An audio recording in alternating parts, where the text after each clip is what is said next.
ఈ మధువుని ఎల్లవేళలా కరి తయారు చేస్తూ ఈ జగత్తు నిండా నింపుతున్న తల్లి మధుకరి అని. అందుకు అమ్మ చూపులు ఏం చేస్తున్నాయంటే ఈ జగత్తులో మధుకరి అయి ఉన్నాయి. అందుకు అమ్మ చూపులే మధుకరి. అది మాల వలె ఎల్లవేళలా చేస్తూ ఉంది ఆ పని, ఎడతెగకుండా చేస్తూ ఉంది కనుక మాలా దృశోర్మధుకరివా. ఎంత చేస్తున్నా అది నారాయణ ముఖం నుంచి వచ్చిన మధువే, అక్కడ నుంచి తీసుకొచ్చింది ఆవిడ. అంటే ఆ ఈశ్వర చైతన్యాన్ని విశ్వమంతా నింపుతూ ఉన్నది. అందుకు మాలా దృశోర్మధుకరి ఇవ మహోత్పలే. ఇక్కడ తుమ్మెద తేనె తెచ్చింది, అమ్మవారి చూపులనే తుమ్మెద తేనె తెచ్చింది. ఎక్కడి నుంచి తెచ్చిందంటే ఒక నల్ల కలువ పువ్వులోంచి తెచ్చింది ఈ తేనె. ఏమిటయ్యా నల్ల కలువ పువ్వు అంటే మురారేహ వదనం, విష్ణువు యొక్క ముఖమనే నల్ల కలువ పువ్వులోంచి తేనెని తెచ్చి ఈ జగత్తంతా నింపుతున్న తల్లావిడ. అందుకు ఎల్లవేళలా ఆ ముఖంలో చూస్తూ ఆ తేనెను ఆస్వాదిస్తుంది ఆవిడ.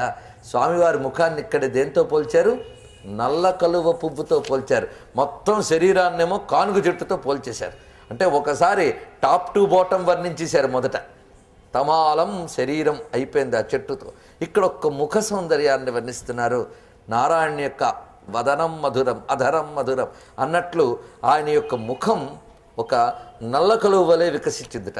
నల్ల కలువ అని ఎందుకన్నారంటే నీలమేఘశ్యాముడు గనక, నీలమేఘశ్యాముడు గనక ఇక్కడ ఆ విధంగా వర్ణింపబడుతున్నాడు. మహోత్పలంట, మామూలు ఉత్పలం కాదు ఇది. ప్రతి పదం ఎంత గొప్పగా వేశారు చూడండి. మామూలుగా ఉత్పలము నీలోత్పలము అనేకుండా మహోత్పలం అన్నారు. నారాయణ ముఖం అందరి ముఖాలు లాంటిదా? అనిర్వచనీయమైనటువంటిది. మహత్ అనే శబ్దం బ్రహ్మవాచకం, మహద్ బ్రహ్మ బ్రహ్మవాచకం.